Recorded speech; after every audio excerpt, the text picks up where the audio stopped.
Anong sabi ng nanay niyo? Nakausap niya na ba si Malu? Oo, nakausap niya. O, ano yung sabi? Wala. Wala siyang sinabing bago. Patay pa rin ang kakambal ko. Tyrone? Subukan mo kayang makiramdam. Po? Mag-concentrate ka.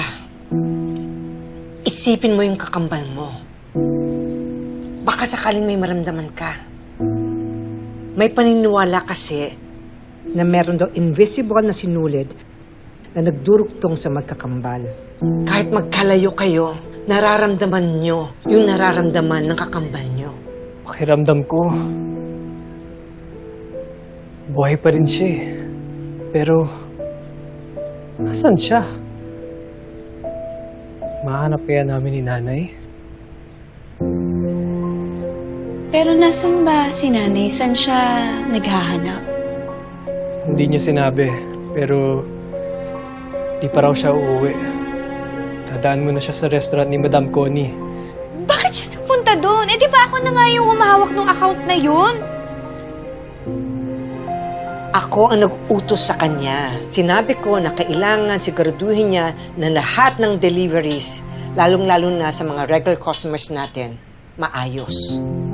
Oh, pero bakit doon pa? Ang dami na ngang ibang clients na pwede. Tali, bakit ganyan ang reaction mo? Anong problema kung doon pumunta si nanay? Anong meron doon?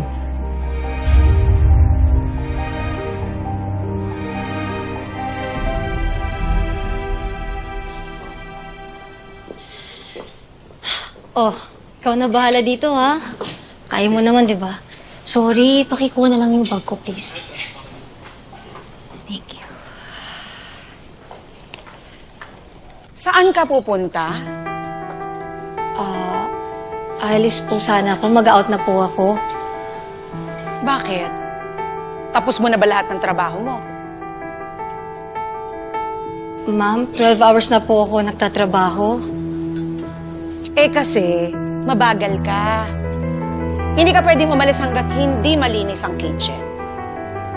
Ma'am, kailangan ko po umuwi. Kailangan ako ng mami ko. Bakit? Ano ba yung mami mo? Inutil? May pinagdadaanan lang po siya. Kaya kailangan ko po talaga umuwi. Wala akong pakialam sa pinagdaraanan niya. Basta hindi ka pwedeng umalis. O, bumalik ka na doon sa kitchen.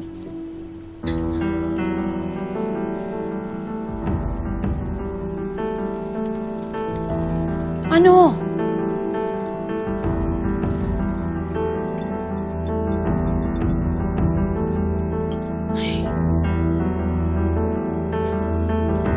Hindi. Hindi ko na po kaya yung trato ninyo sa akin. Nagmamalaki ka. Aalis ka? Kailangan ko po ang trabahong to. Kailangan ko po kumita ng pera para sa pamilya ko. Pero hindi po ibig sabihin nun na tatanggapin ko kung paano ninyo ako tratuhin. Ma'am, hindi po kami mga alipin na aapihin ninyo hanggat gusto ninyo. Walang yaka. Wala akong karapatang magsalita sa akin ng ganyan. Ma'am, excuse me po ha. Pero wala rin kayong karapatan samantalahin ang mga employees ninyo. Labag po yan sa labor laws. Magsusumbong ka? Pinagbabantaan mo ko? Opo, para matapos na po ang kasamaan ninyo. Ma'am! Ma'am, bitawan niyo po ako! Ma'am! Wala kayong karapatang saktan si Belle.